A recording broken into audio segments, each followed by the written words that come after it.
and come inside to the Cosy Cat Library. This is a space today that is going to be completely safe and quiet, and we are going to take a look at some reminiscence and postcard collections that I have. I know last time you were here you wanted to know about some spooky facts and creepy stories of the area, and today I thought that I would share with you some of my memories and talk about some of the postcards I've collected since I was a little girl, and also to share with you some interesting facts as well about the area of East Anglia. It is getting a little bit cold, I know, so come in and warm yourself up and sit down and relax. Okay. So, when I was a child, I absolutely adored and still do adore nature and wildlife and butterflies and things like that. So here, this was from a butterfly centre in Essex many years ago, and this is a picture of a beautiful small tortoise shell. And here we have a red admiral. So this is another example of a beautiful butterfly. And I was inspired when I was growing up by everything to do with animals and nature.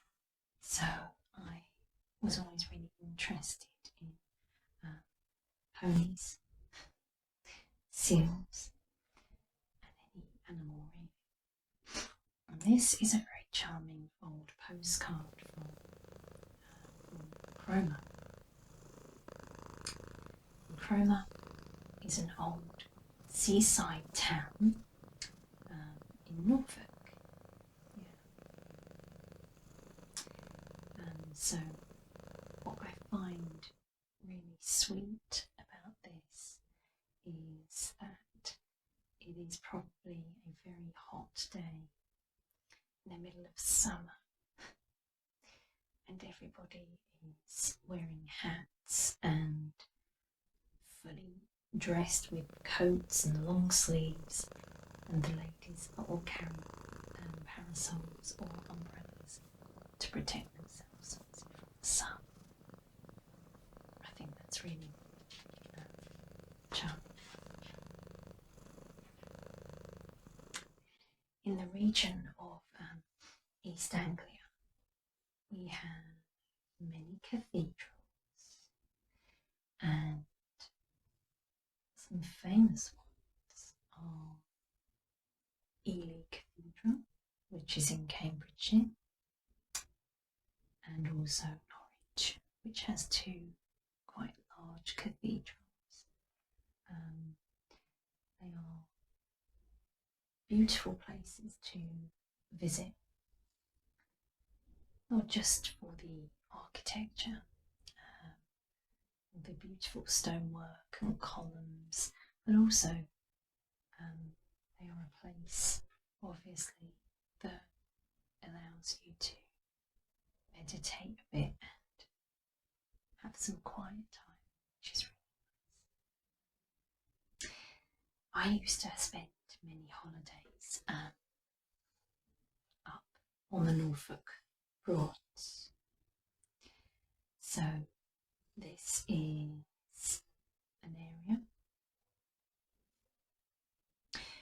which has many windmills and lots of inland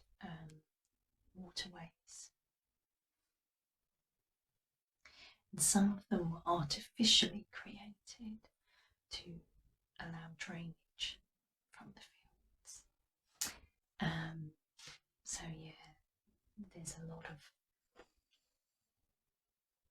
wildlife and nature and beautiful scenery in these areas.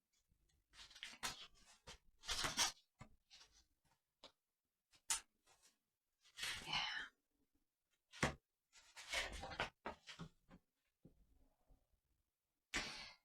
Another area that you can visit is a place called Duxford, which is in Cambridgeshire.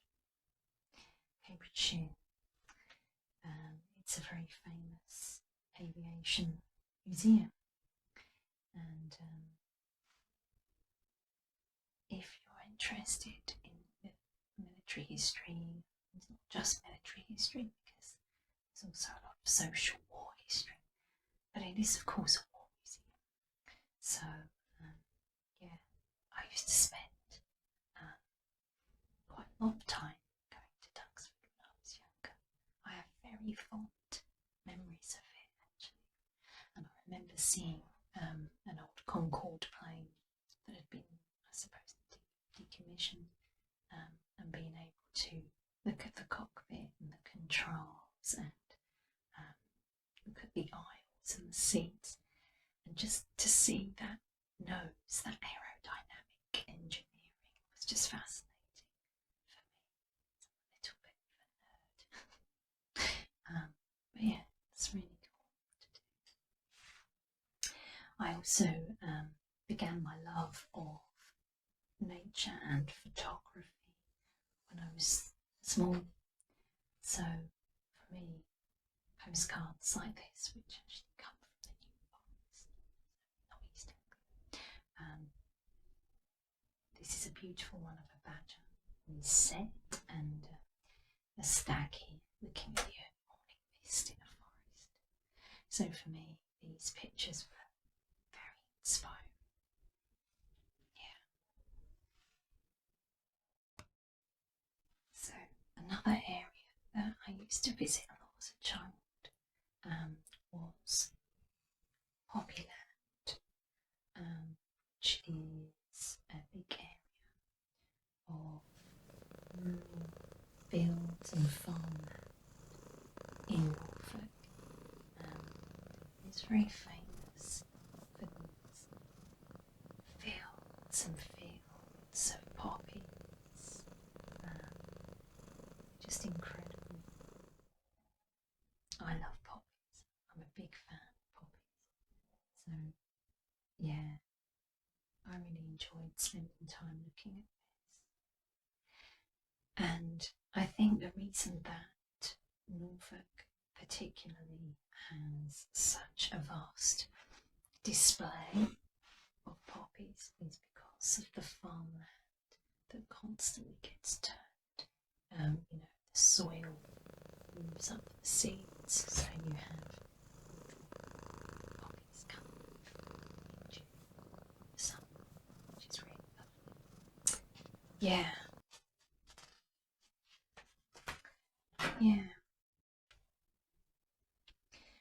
I was always a big fan of history. I still am.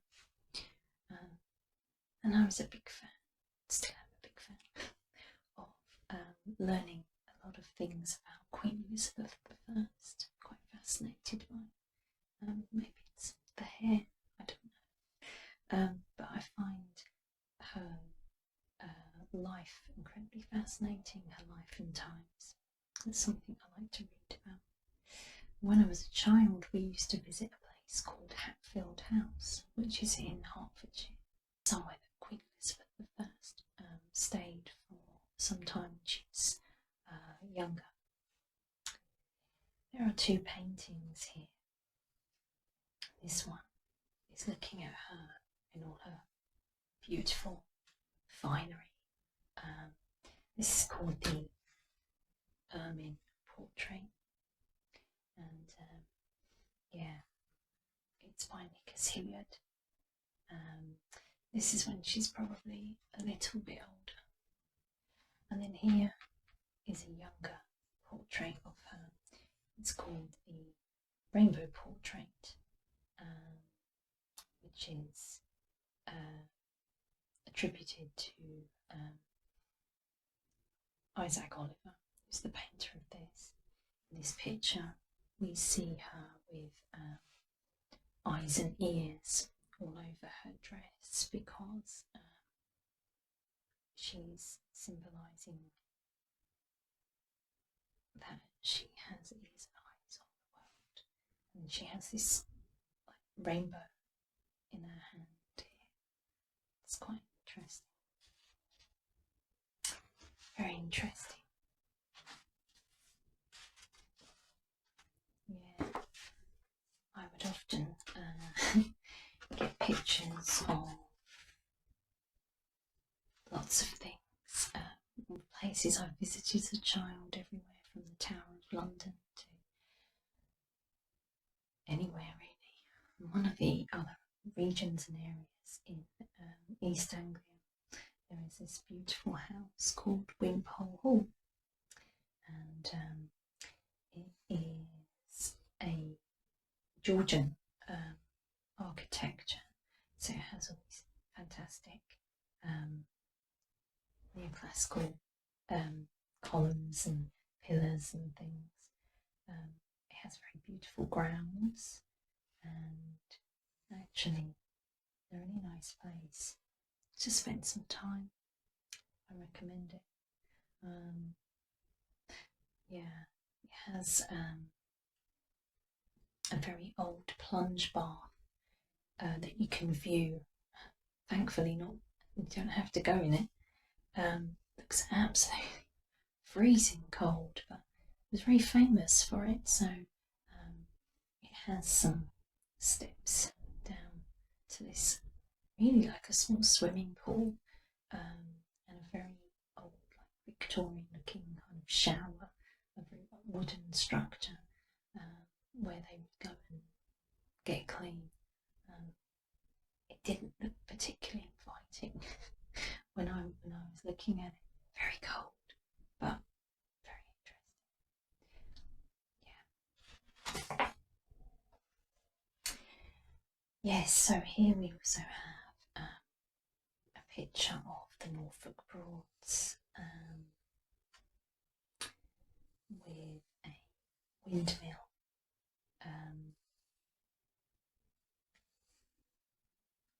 At sunset. Yeah. So obviously this is an area that's really famous for windmills. We would once have been joined without the sea to Holland, this part of England.